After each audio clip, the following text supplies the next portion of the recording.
tous, j'espère que vous allez bien. Aujourd'hui on se retrouve pour une recette de crème pour les pieds hyper nourrissante et hyper hydratante. Je vais en faire pour un contenant de 200 ml.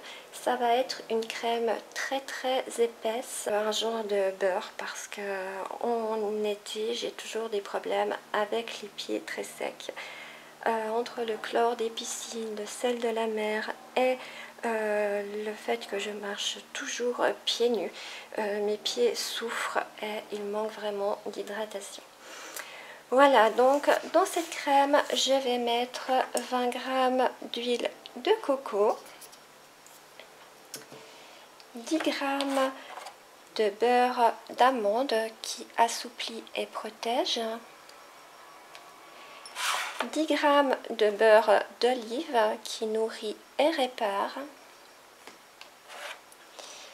10 g de beurre d'avocat qui nourrit et régénère. Je vais mettre 16 g cœur de crème. Je vais rajouter 110,8 g de lait d'avoine. Si je veux quelque chose de très hydratant, je vais utiliser du lait d'avoine que j'adore. Je rappelle comment je le fais. J'ai mis 150 ml d'eau. J'ai rajouté 15 g de flocons d'avoine. J'ai laissé macérer 3-4 heures. J'ai filtré et j'obtiens mon lait d'avoine. Donc je vais en rajouter 110,8 g. J'ai encore mis 5 g de lait de coco qui nourrit et apaise. 5 g d'urée qui est hydratant et exfoliant. 4 g de Fucoser qui est apaisant et hydratant. 4 g de Dry Touch qui enlève un peu ce côté gras à la crème. 2 g d'allantoïne qui est adoucissante et apaisante. Je vais encore rajouter 1,2 g de Cosgard et de l'huile essentielle de menthe verte. Je pense en mettre entre 5 et 10 gouttes. Comme d'habitude, j'ai déjà préparé mes phases. Alors, dans cette casserole, j'ai mis 20 g d'huile de coco, 10 g de beurre d'amande, 10 g de beurre d'avocat, 10 g de beurre d'olive, 16 g d'émulsifiant cœur de crème. Et dans celle-ci, j'ai mis mes 110,8 g de lait d'avoine. Je laisse chauffer tout ça et je vous retrouve pour la suite. A tout de suite. Voilà, donc mes deux phases sont fondues.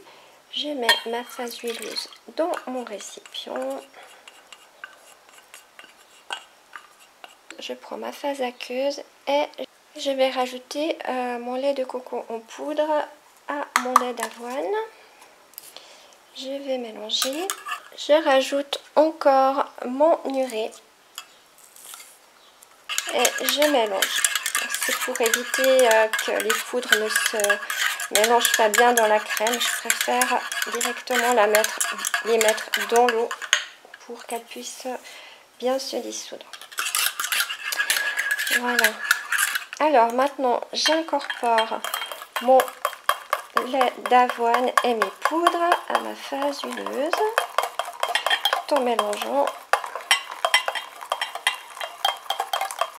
Je continue à mélanger mon émulsion comme ça. Si vous voulez que l'émulsion prenne plus vite, vous pouvez la mettre dans un petit peu d'eau froide au bout de 2 ou 3 minutes. Voilà, donc je continue et je vous retrouve pour la suite.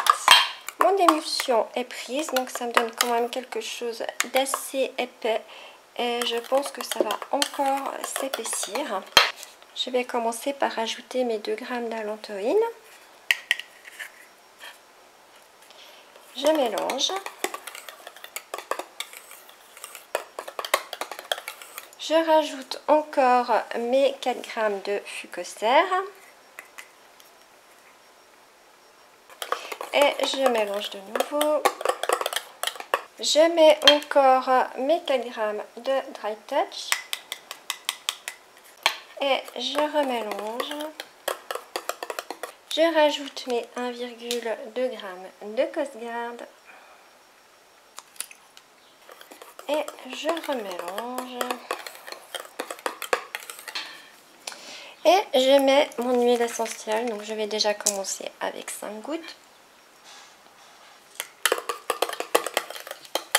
Donc 5 gouttes, ça suffit, hein. Pas besoin d'en mettre plus.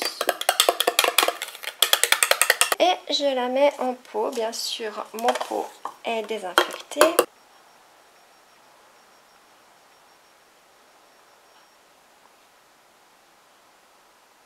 Voilà, donc ma crème pour les pieds est terminée. Je pense qu'elle risque d'épaissir encore un petit peu, mais elle est déjà bien ferme. Voilà, alors j'espère que cette recette vous aura plu. Si c'est le cas, n'oubliez pas de liker, de commenter, de vous abonner, d'activer la petite cloche pour être informé dès que je poste une nouvelle vidéo. Et bien sûr, je vous donnerai des nouvelles de cette crème dans le bilan de la fin du mois. Et en attendant, je vous dis à tout bientôt. Bye bye!